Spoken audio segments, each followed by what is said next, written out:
The first thing Sophie Bennett noticed wasn't the mountains, it wasn't the endless fields of wild grass, it wasn't even the breathtaking ranch stretching across thousands of acres beneath Wyoming's golden sunrise. It was the silence, a silence so deep it almost felt alive. For most people, silence meant peace. For Sophie, it reminded her of everything she had lost.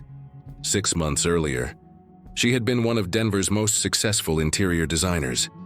Luxury hotels competed for her ideas. Her calendar was full, her future looked perfect, and everyone believed she was living the dream. No one knew that behind the expensive clothes and polished smile, her world was quietly falling apart. Her fiancé had secretly emptied their joint business account and disappeared with another investor. Years of savings were gone overnight, so was the future she had planned. Instead of rebuilding her old life, Sophie accepted an unusual project, a nearly forgotten ranch called Whispering Pines Ranch. Needed someone to restore its century-old lodge before it could reopen as a guest ranch. Most designers refused the job. Too isolated, too much damage, too little money. Sophie accepted without hesitation. She wasn't running toward the ranch, she was running away from everything else. The gravel road seemed endless. Dust covered her SUV as she finally reached the wooden entrance sign, Whispering Pines Ranch. The letters were faded. One side of the sign leaned dangerously toward the road. The place looked tired, almost abandoned, yet something about it felt strangely welcoming. As she parked outside the main lodge, an elderly woman stepped onto the porch. She wore worn denim, leather boots, and a warm smile that instantly eased Sophie's nerves. "You must be Miss Bennett. I'm Evelyn Brooks. My family has owned this ranch for almost 90 years. They shook hands. Evelyn looked at Sophie for a long moment before smiling again. "You've got sad eyes, Sophie." Forced to laugh. "I've been told they're just tired." Evelyn nodded gently. "Sometimes they're the same thing." After a quick tour of the lodge, Evelyn pointed toward the horse barns. "If you need anything around here, ask Caleb. He's been keeping this place alive almost by himself." Sophie looked across the fields. Lone cowboy repaired a broken fence beneath the afternoon sun, even from a distance. His movements were calm and confident. There was nothing flashy about him. No expensive truck, no loud personality, just steady hands and years of honest work. As Sophie walked closer, the cowboy never looked up. He simply continued replacing broken fence posts. "You must be Caleb, still working," he answered quietly. "You must be the designer." She smiled. "I expected a friendlier welcome." He finally looked at her. His gray-blue eyes were calm but distant. "I've learned not to get attached." Before Sophie could respond, he picked up another fence post and continued working. That was the entire conversation. Over the next several days, Sophie threw herself into restoring the old lodge. She stripped faded wallpaper, designed new guest rooms, measured windows, ordered lumber. Slowly, the abandoned building began feeling like home again. Yet every evening she noticed the same thing. Just before sunset, Caleb always disappeared into the hills, always alone, always carrying fresh wildflowers. Curiosity slowly replaced confusion. Where did he go every night? One evening Sophie couldn't resist. Keeping her distance, she quietly followed him. This narrow trail wound through tall pine trees until it reached a small hill, overlooking the valley. There, hidden beneath an old oak tree, was a single wooden grave. No fence, no family cemetery, just one simple headstone. Caleb knelt beside it and gently placed the flowers on the ground. He stayed there without speaking, without moving. Nearly 20 minutes passed before he quietly stood and walked away.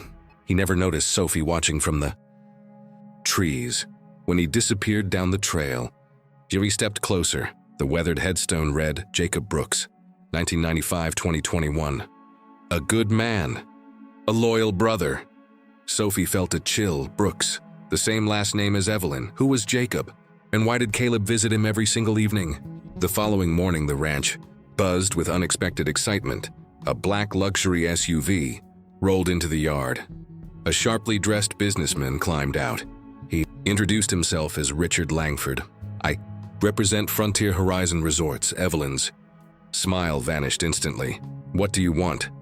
Richard calmly unfolded a folder. Our company is prepared to purchase Whispering Pines Ranch. We're offering $18 million, Sophie nearly dropped the clipboard in her hands. $18 million? For a ranch that barely had enough money to replace broken windows? Evelyn didn't even look at the paperwork. No, Richard remained perfectly calm. You haven't heard the number. I heard. Enough? I said no, he smiled. Politely. Then perhaps you'll reconsider after the bank. Calls next week without another word. He returned to his SUV and drove away. Sophie turned toward Evelyn. What was that about? The elderly woman looked toward the mountains. They've been trying to buy this ranch for 3 years. Why? Evelyn whispered only 4 words. Because they know something. That night, Sophie couldn't sleep. Rain tapped softly against the windows. Around midnight, she heard voices outside. She looked through the second-floor window. Caleb stood near the old barn across from him. Richard Langford. The two men argued in low voices. Then Richard handed Caleb a thick envelope. Caleb looked down at it and threw it straight into the mud. Richard's expression hardened. You can't protect them forever. Caleb took one step closer. As long as I'm breathing, you'll never own this ranch. Richard walked back toward his SUV. Before leaving, he looked directly toward the lodge, as if he somehow knew Sophie was watching. Then he smiled, a cold, confident, dangerous smile. And in that moment, Sophie realized something terrifying. She hadn't come to Whispering Pines Ranch just to restore an old building. She had walked straight into a battle that had already been raging for years. Sophie barely slept. The image of Caleb throwing the envelope into the mud replayed in her mind over and over. Whatever. Frontier Horizon Resorts wanted. It was worth far more than $18 million, and Caleb was willing to risk everything to stop them. The next morning, the ranch looked peaceful again. Cowboys were repairing fences. Horses grazed quietly across the valley. It was hard to believe that only hours earlier, threats had been made in the darkness. Sophie found Caleb repairing an old windmill. She walked straight toward him. I saw you last night. His hand stopped moving. You shouldn't have. You were meeting Richard. I wasn't meeting him. He found me. Sophie folded her arms. What did he offer you? Caleb looked across the open fields. Enough money to disappear forever. And I've already lost one family. I'm not losing another. Those words stayed with Sophie.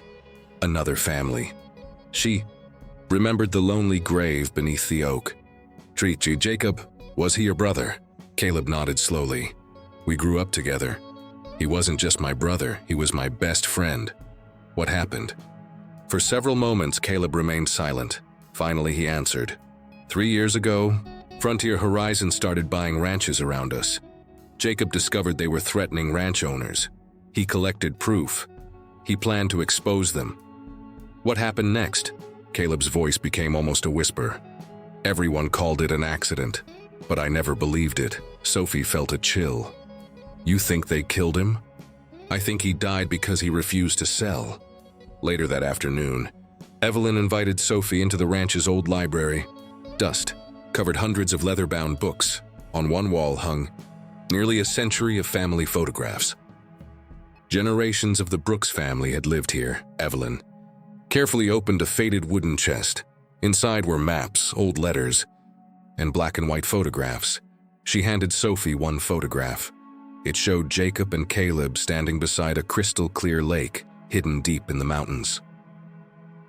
Our family's greatest secret, Evelyn said quietly. What is it? Evelyn smiled sadly. Follow me. They drove nearly 40 minutes through narrow mountain trails before reaching a hidden valley. Sophie couldn't believe her eyes. An enormous natural spring flowed from beneath towering cliffs. The water was unbelievably clear. Wild horses drank peacefully along its banks.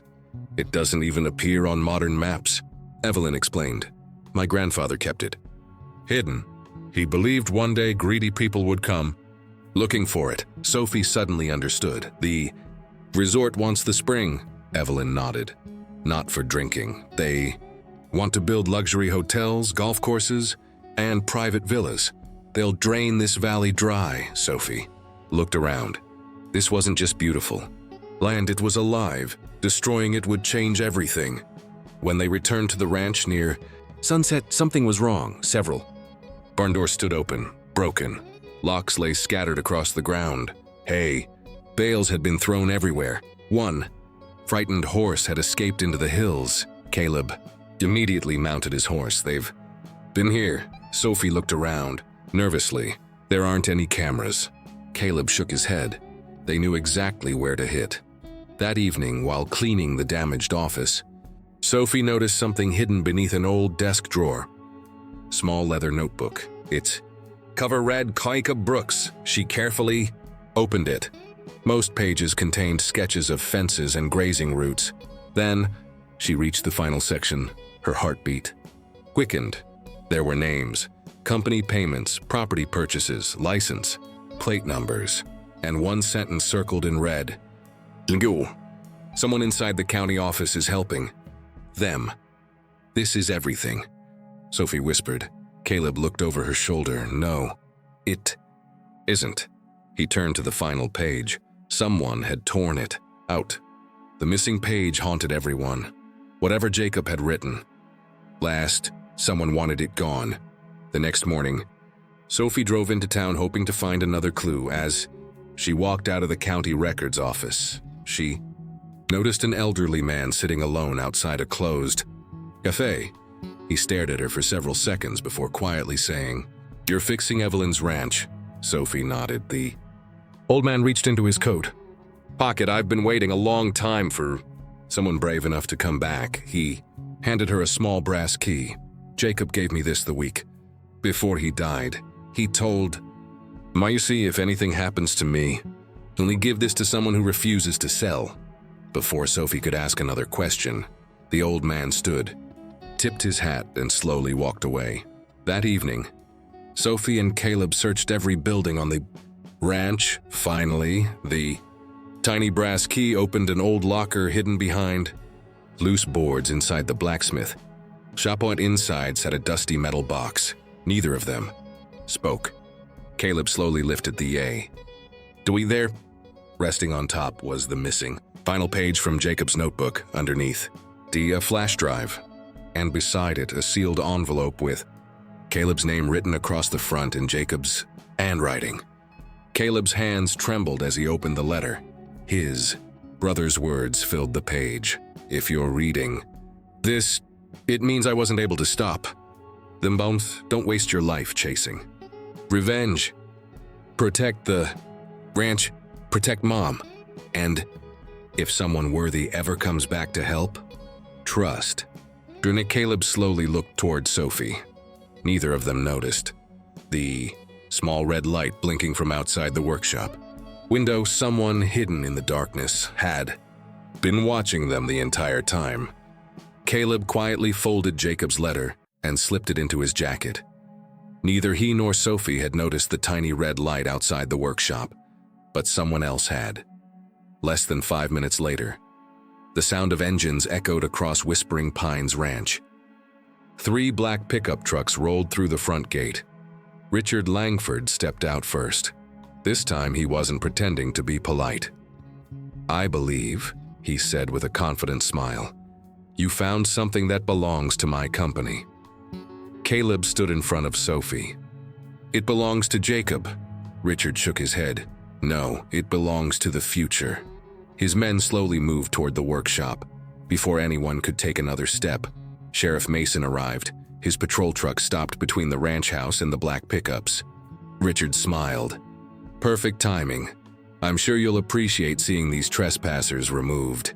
The sheriff looked from Richard to Caleb, then quietly asked, "Did you find Jacob's evidence?" Caleb hesitated before nodding.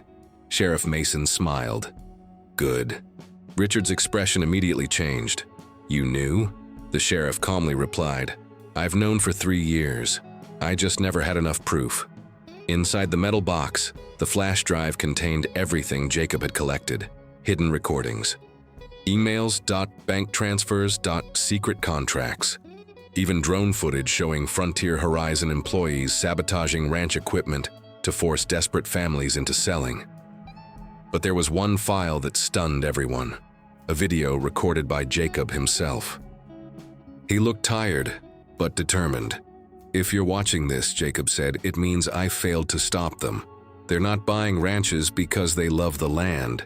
They're buying the valley because there's a rare underground geothermal spring beneath it. They plan to build a private luxury resort and sell exclusive water rights. If they succeed, every family here will eventually lose access to the water that built this valley." The recording ended. Silence filled the room. Even Sheriff Mason looked shaken. Richard realized the game was over. He quietly stepped backward. "We're leaving," but before he reached his truck, several county police vehicles entered the ranch. Detectives stepped out. One investigator walked straight toward Richard Langford. "You're under arrest for conspiracy, fraud, property intimidation, evidence tampering, and destruction of private property." Richard looked around. His own employees were already lowering their heads. No one defended him.